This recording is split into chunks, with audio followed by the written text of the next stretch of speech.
Alright, the first part's real easy. We just turn this on. We set dial. Oh, it's already at the right time. Everything. Should probably move these two. I have no room. There we go.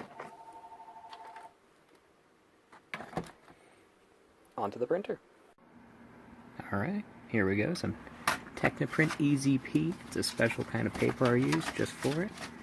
And we jam it right into the laser jet right there. There we go. Now it's all in reverse and everything. So we just print it exactly to scale. Oh, no, apply that transformation. And you print it in reverse as well. Have to do it in reverse.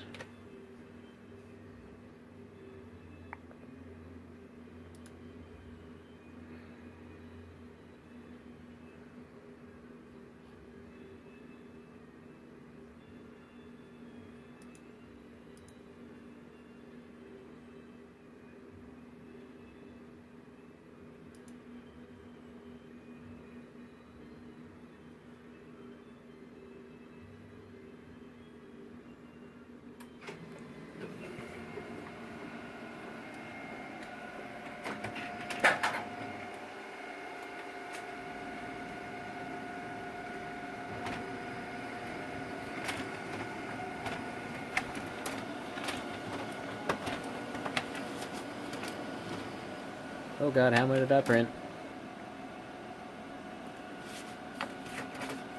Okay, I printed 3, whatever. Well, I'm still going as it.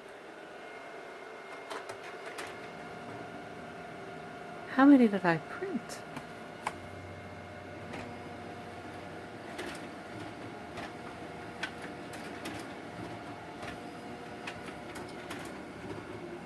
Bet you I printed 10. I did, I printed 10. That's a fine number anyway, I could use that many. Except if there weren't any errors. Alright, so now we have to trim every single corner. This is actually going to be quite difficult to film, but hey, who cares, you know? Learning experience. I have to do this 4 times for each one, so it'll be 40 cuts. The cat does like to eat this paper. He's right there lurking, waiting. And over there, that is still warming up.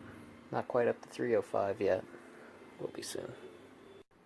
I made an error. It's actually 375 degrees. Fahrenheit, that is, not Celsius.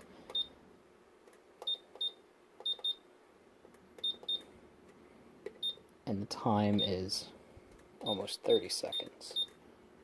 There we go. So that'll continue to heat up. It actually had gotten there, but say la vie. All good mouse pads are cooled on the floor. So we gotta make sure it's nice and clean.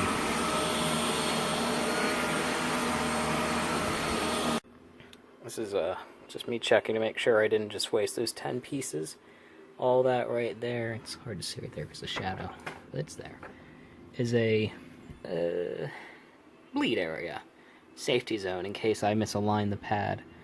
That way the image is always centered and I don't get too much white. The cat has returned again to sniff at this paper. This must be some of the chemical or formula on it. They like it too much, so all the trimmings go right into the outdoor trash. But you see this little bit of white right here. That's got to go away. I need scissors for that. I will not be filming that because I really only have 2 hands, and I'm already pushing the limits here. I mean, if it was actually that easy, why don't I just do it that way from the beginning? It's simple, that takes way longer than this guillotine cutter. Here we have all of them finally cut and ready to go. We're going to take them, along with our blank mouse pads, back over to the heat press, which is now fully up to temp. This platen right here, 375 degrees of the Fahrenheits. It has now dawned upon me that I have no table space over here. and I could certainly stand to turn a few more lights on. Okay, so we have our mouse pad right here. It's ready to go. Platen is ready to go. Take an image. Put it face down on the mouse pad. And now we feel around the outside to make sure that it goes down and touches the pad. I moved it. I'll likely not be pressing and everything in one. Check it anyway. The reason we do that, though, is to make sure that if it goes down and touches it, that it's not positioned like that, where some of the white is showing. If there's any white showing, I'll not get the image. I can't sell that mouse pad. Waste of like 75 cents and $3. Waste of money. Alright, we're ready to press this time. We have a nice coated sheet of Teflon to protect my platen. The pressure is set to firm, so I doubt I can do this one-handed, but we'll find out. Oh, I got it one-handed, that's nice. Pressure is rated right there. It is 7. I have no fucking idea what that actually means. But that's more than enough.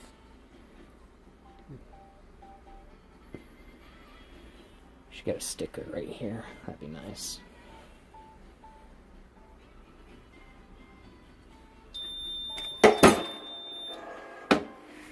Beeps, it's done. Take the Teflon out. Here's our finished mouse pad. Now, let's see, it's a little steamy over there. We can know right away if I succeeded by looking around the outside. That's a little close. Didn't go over. Which means right here it'll also be close.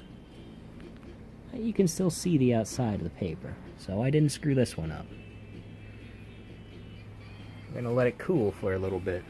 It's easier to peel when it is cooled off. Oh, come in here for... Yeah.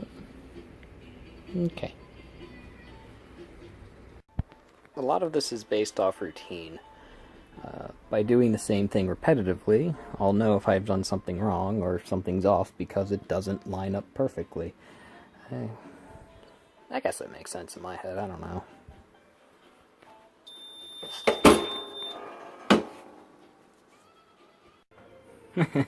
This is my heat press, by the way. It's counting down on another machine, but I wanted to show you this amazing fix right here. The circuit broke and I was too poor to replace it, so we just used a standard light switch and rewired it, jerry-rigged it, and it's actually held on with a magnet there. I'm sure that buzzer's probably not the most pleasant thing to hear. So here's a failure, I already know, just by that.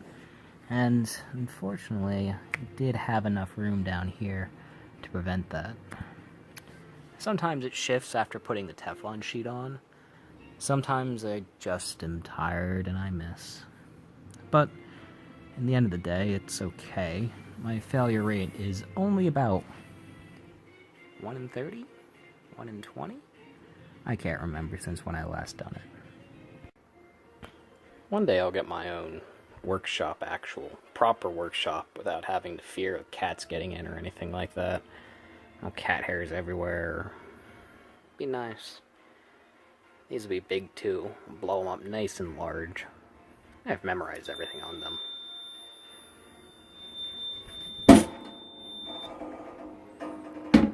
But they look nice. I did look it up, and this is actually about the tens digit. So it's currently exerting 70 pounds per square inch, because this is America and we use the imperial system that the English invented, even though they use metric. So each time I press this down, I guess I'm pushing down that much. I don't know how it works. Pops up easy though. We're almost done now. We only have one more left. The rest are cooling. They're actually probably safe to touch. It's part of the process, remember? Everything's repetitive. One step after the other. There we go. Last one here. I replaced that magnet too. It's okay. I only had the main 6 to choose from, after all. Otherwise, that would be totally one of the lucks. I guess it makes sense, too. Speed and strength. Shit like that. See if I can get it without a minimal beep there. Bam!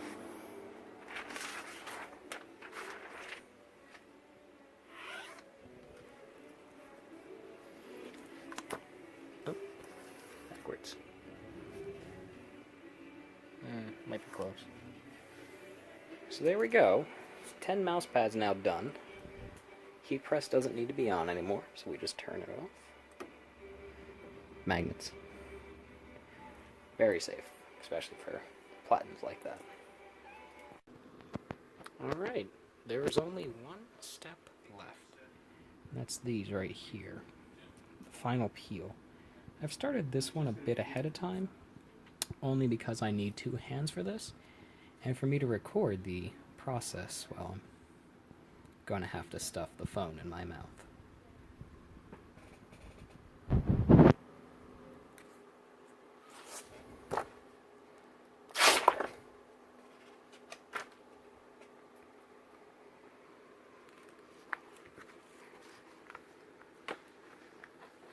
There she is. It's good. There's going to be a little bit of this. It's kind of like flash on the outside. It comes right off. You can cut it if you feel like it. I usually sell them with it on and actually pull it off in front of the table, if only to have something to talk about with the customer. One of these has a small stripe on it right here. It's going to be the bottom one right here.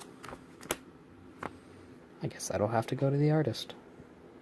I'm not actually sure what causes it.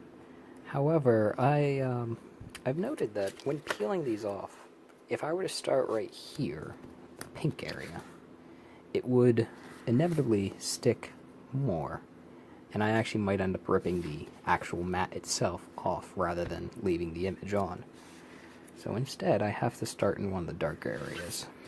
Those almost always come off the first time.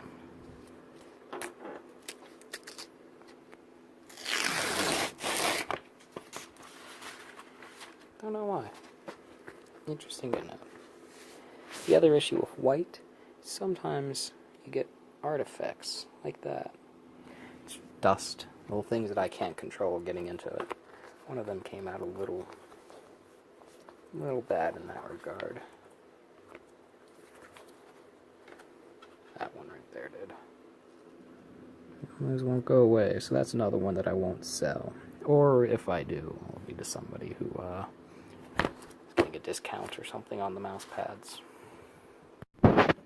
Right there's our little error one. You can see it right there, that very thin streak of white. It actually doesn't go as far as I thought it would, which is good. In theory, I can touch that up with a Sharpie. I wouldn't feel right selling it, mind you. That's why I think this one will be the blue kites. After I'm done, I have these left over, and as you can see, it's kind of really cool, right? I've always considered maybe I can make buttons or something out of them, just because it looks neat. Yeah, fuck it, let's try that. So right now we're sizing it up with our button cutter.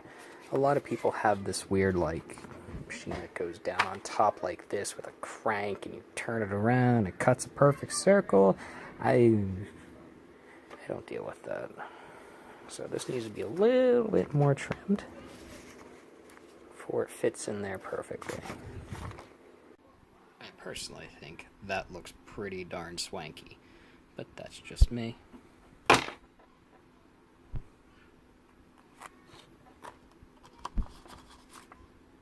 we go. Perfect circle. Every time.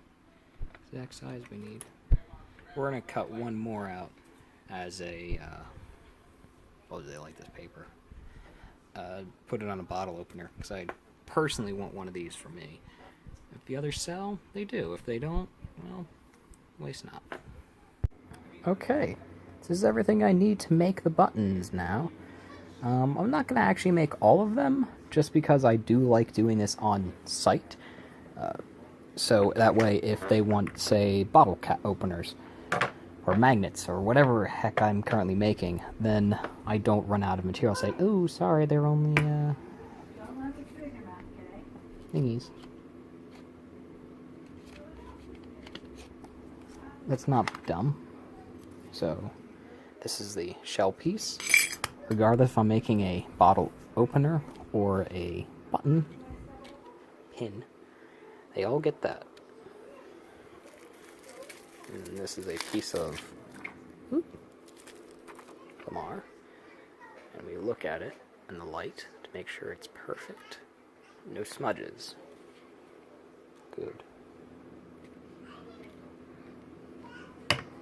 And this will be my bottle opener. So we're going to just put that in there like that.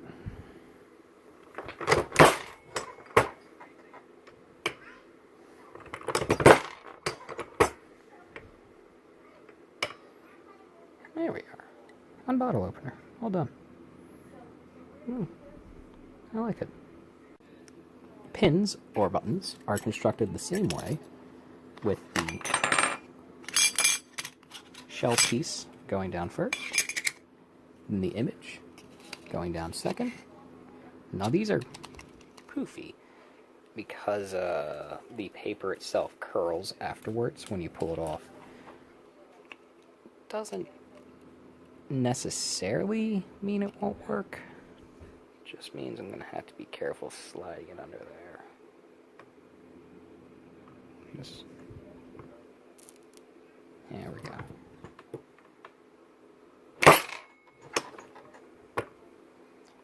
The backing is one of these guys. Usually I load it first because, you know, process and everything. But since this one was a little bit unique in that sense with the poofy paper, I had to check.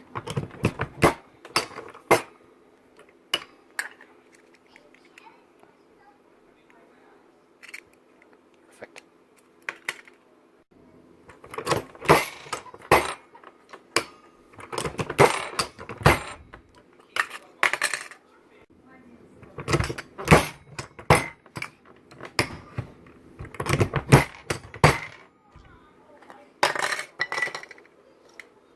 They usually mount these things to tables.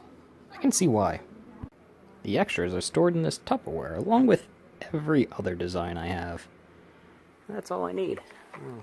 We'll make them later. Proof of concept over. I guess this is done. What good is a bottle opener if you can't have it on you at all times for emergency drinks and such?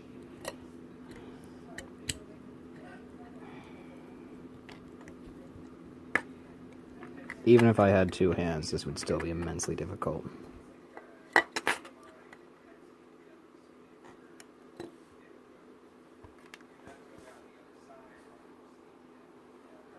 I usually give them the option of putting this in at the table. I mean, it's pretty good once you get it in. So yeah, that's the whole process, start to finish. Pretty easy. The button's really optional. It's not often that the mouse pads have an image that's perfectly ghosted like Celestia's face there. It's a little hard to see, but there's only 10. That's Cat. It's also a cat. It's the third cat. Alright.